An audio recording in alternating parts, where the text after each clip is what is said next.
Next 9 news में आपका बहुत बहुत स्वागत है। मैं हूं आपके साथ अबरारुल हक रहमानी। मायावती जिस तरीके से विपक्ष से दूरी बना रही है और लगातार कहीं ना कहीं उनके कई फैसले ये बता रहे हैं कि वो अब पूरी तरीके से अलग होना चाह रही है। दरअसल इस समय जिस तरीके से चीज़ें देखने को मिल रही है उससे ये लग रहा है कि वो विपक्षी एकजुटता के साथ नहीं है, या फिर यूँ कहें कि कांग्रेस पार्टी के नेतृत्व में 2024 का चुनाव नहीं लड़ना चाहती।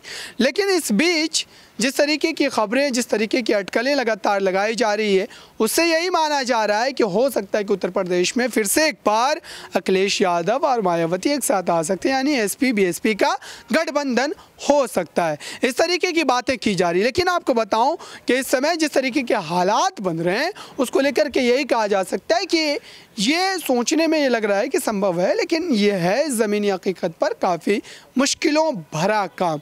लेकिन अब ऐसे में अगर देखें अखिलेश यादव की रणनीति को, अखिलेश यादव की तमाम कोशिशों को, तो ऐसा लगता है कि ये भी सारी चीज़ें होती नज़र आ जाएंगी, क्योंकि पिता मुलायम सिंह यादव के निधन के बाद लगातार पार्टी को विस्तार देने के लिए, पार्टी में मजबूती कायम करने के लिए अखिलेश यादव काम कर रहे हैं।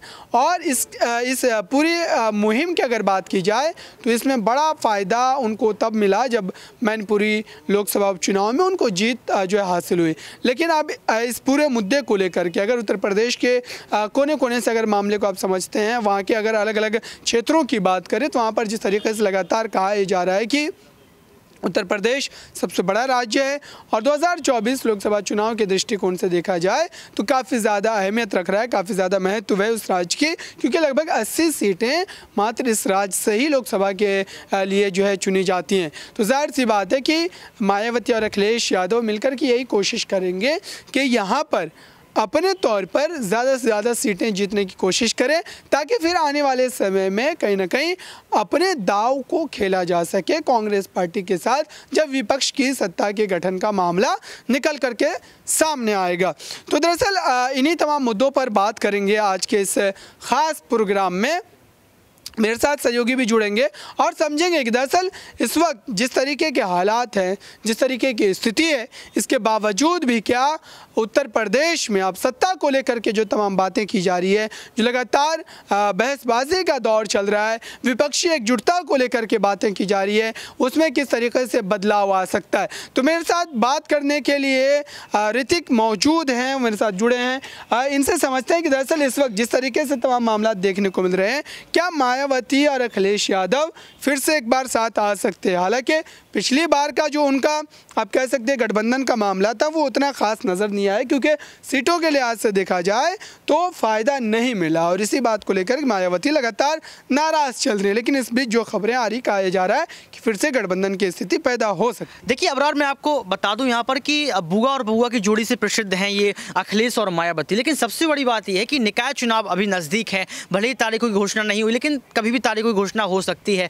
उसके बाद देखा जाए तो 2024 का चुनाव भी जो है नज़दीक है। लगातार राजनीतिक पार्टियां अभी से ही पूरी कोशिश कर रही हैं कि 2024 के चुनाव के पहले पहले जनता को खुश कर दिया जाए।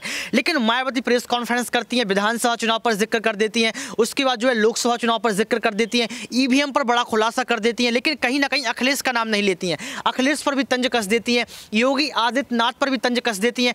तो आप ये समझिए ना कि राजनीति का मोड़ कहाँ जा रहा है, कौन सा रास्ता खुल रहा है। लेकिन निकाय चुनाव को अगर हम लोग सामने रखें तो निकाय चुनाव पर मायावती ने कोई विशेष टिप्पणी नहीं की, लेकिन ये बात तय है कि निकाय चुनाव के पहले गठबंधन हो सकता है। मैं इसलिए कह रहा हूं क्योंकि आपने मैनपुरी का चुनाव देखा, आपने खतौली का चुनाव देखा, दोनों चुनावों में मायावती ने कोई भी प्रत्याशी नहीं उतारा। जबकि आपको बता दें यहां पर साफ तौर पर कि तमाम मुस्लिम नेताओं ने मायावती का जो है दामन थाम लिया था। इमरान मसूद, इरफान मलिक का मैं नाम लेना चाहूंगा। इसके बाद देखा जाए तो M/2 समीकरण की जो बात हम अखिलेश यादव के लिए करते हैं, तो उसमें से अगर मुस्लिम समुदाय की बात करें तो मुस्लिम समुदाय अधिक से अधिक जो है मायावती के साथ जुड़ा है। लेकिन इसके बावजूद भी पर्दा के पीछे जो है मायावती ने अखिलेश का साथ दिया। तो ये सबसे बड़ा रीजन हो सकता है कि निकाय चुनाव के पहले मायावती अखिलेश के साथ आ जाएं।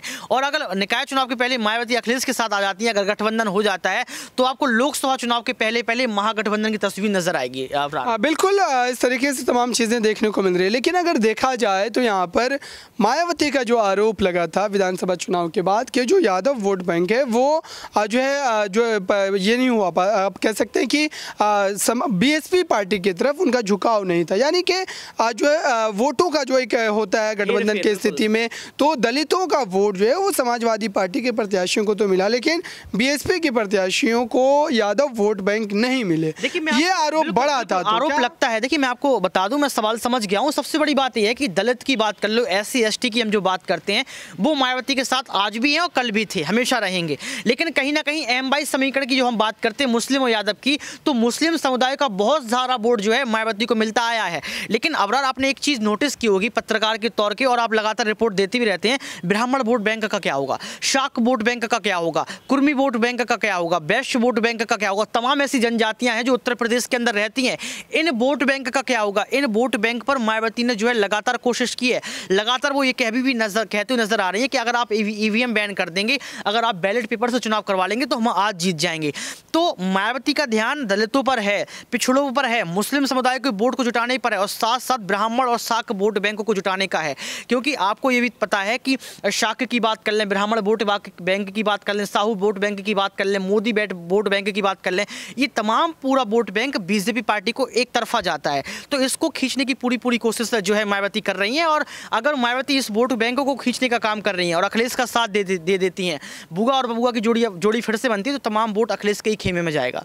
और अगर इस समय देखा जाए भारतीय जनता पार्टी की तमाम रणनीतियों को, बीजेपी कहीं ना कहीं इस समय तमाम वोट बैंक को लेकर के काफ़ी ज़्यादा सतर्क है। दरअसल उत्तर प्रदेश की सियासत की अगर बात करें तो वहाँ पर लोकसभा की 80 सीटें, और जाहिर सी बात है कि बीजेपी सबसे ज़्यादा इस समय फोकस जो है उत्तर प्रदेश पे की हुई है, क्योंकि वहाँ से अगर सीटें ज़्यादा निकल करके आती हैं तो सत्ता जो है केंद्र में बना पाना ज़्यादा आसान हो जाता है। तो ऐसे में क्या ये माना जा सकता है कि अखिलेश यादव और मायावती अगर एक साथ आते तो बीजेपी के लिए कितनी बड़ी चुनौती हो सकती है, और क्या वाकई दोनों का एक साथ आना देखने को मिल सकता है, या फिर ये अफवाह भर रहे हैं? देखिए अफवाह भर तो नहीं, मिल भी सकता है और नहीं भी मिल सकता है। ये तो चुनाव के पहले ही पता चल जाएगा कि जनता का रिस्पांस क्या है।